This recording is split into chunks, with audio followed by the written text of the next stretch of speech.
everyone, don't mind the red forehead. I got a pretty bad sunburn from Nomni, but today we're going to be checking out the Nerf Rebelle Arrow Revolution bow. This is basically the upgraded version of the first kind of bow and arrow Rebelle thing that Nerf released a little while back. Forget the name of it, but I'll have the name down here. I didn't do a review of it, so I don't know it off the top of my head, but this is like an upgraded version of this. It has a rotating cylinder where you load your arrows and then it drops them into the little area where you pull them back and shoot them from. So I was really interested when I first heard about this because I thought it was a cool concept. So let's open up the box and see what all we get on the inside. So on the inside you get an instruction pamphlet which shows the assembly for the bow because it comes in 3 kind of pieces. You will also need a screwdriver for this apparently, but I'll show you how to install it in a second. You also get this weird kind of catalog that shows all the different Rebelle stuff that's either out right now or is going to come out. And you get your arrows and you get the bow itself, which comes looking like this. So let me show you how to put this thing together really quick.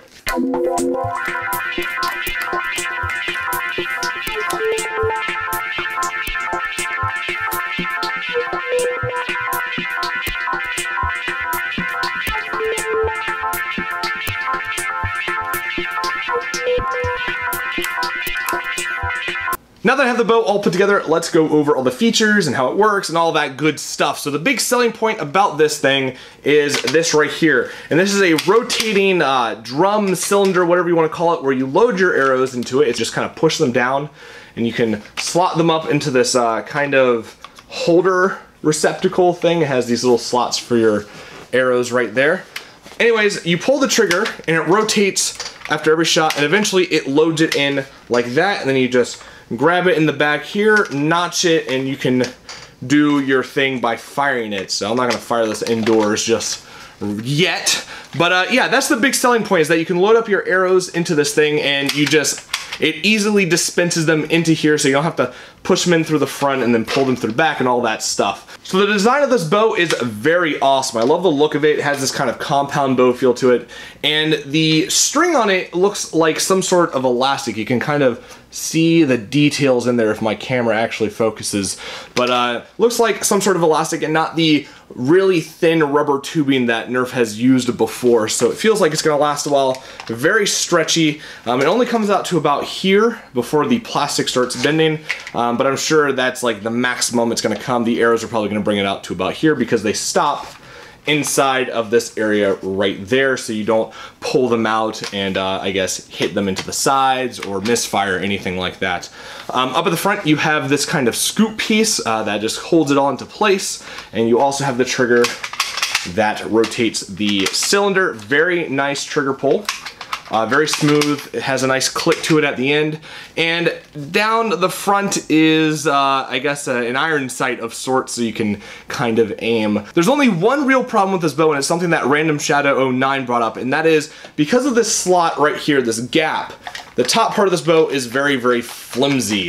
So that's something to look out for. Last little feature on the Revolution bow are these 2 little lines right here, and that is kind of the area where you want to keep your arrow lined up inside of. So you don't want to notch it right here, you don't want to notch it on the line, you want it in between those 2 black little marks for better performance, or so the arrow doesn't whack against any of the insides.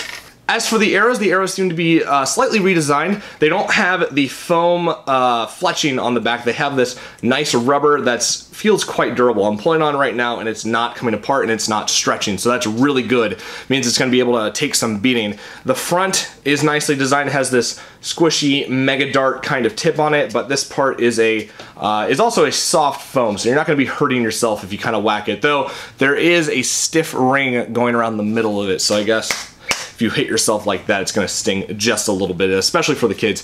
The notch on the back is in between this rubber, so that feels great, and it has a nice grip to it with these small little grooves going around it, so that's very nice. It lets you grip it very, very easily, so yeah. Overall, the design of this bow is quite good. I'm a big fan of the Rebelle kind of theme with the swooping and the swirling, and I think the bow looks very good overall. I think it looks very nice. This does stick out a little bit, but it's nothing bad at all. It's really not bad, and I like the purpose of it, so we're gonna have to see how well it actually does when I'm trying to quick fire it. But yeah, it looks really good. I would say to take off the bow arm so this can kind of slack up if you're going to be storing it for a while. I don't know how long it takes for this to become loose, but you definitely don't want it to become loose unless you are willing to kind of replace it or increase its tension, strength, or whatever. But yeah, I would take this off if you're going to be leaving it for a while so this can just stay slack and not so tight. But yeah, the design looks great. I really like it. I think it looks good, and I am a fan. So instead of doing a chronograph test for this, we're just gonna go outside and I'm gonna put a tape measure from the camera to the bow, and we're gonna see how well it does. So let's set this up and go outside.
So the bow shoots decently. I was saying that 60 feet, and all I needed was a bit of a slight angle to get the arrows to fly to my camera. However, I'm sure you saw that a lot of the arrows didn't actually make it to the camera or went really off track. And that's one of the big problems with this kind of bow, is that if you don't have everything lined up perfectly, it's gonna hit the sides, or it's gonna kind of fling off. Just something's going to happen. And speaking of problems, this bow has quite a bunch of them. One of the big problems I ran into was when I was loading up the bow. This piece right here spins around freely, and that causes a lot of problems, especially when you're trying to line up the first arrow. Things get easier after that, but it's still a bit annoying because a few times when I was loading, this piece would just spin and fling the arrows out, and I believe it has to do with how I was loading it. Instead of loading it with 2 fingers pushing down like that, it's better to actually try and get like a grip on the whole thing, just like I'm doing right now, so it doesn't spin around. But it's still really annoying to have the arrows fly out when you're trying to load them up.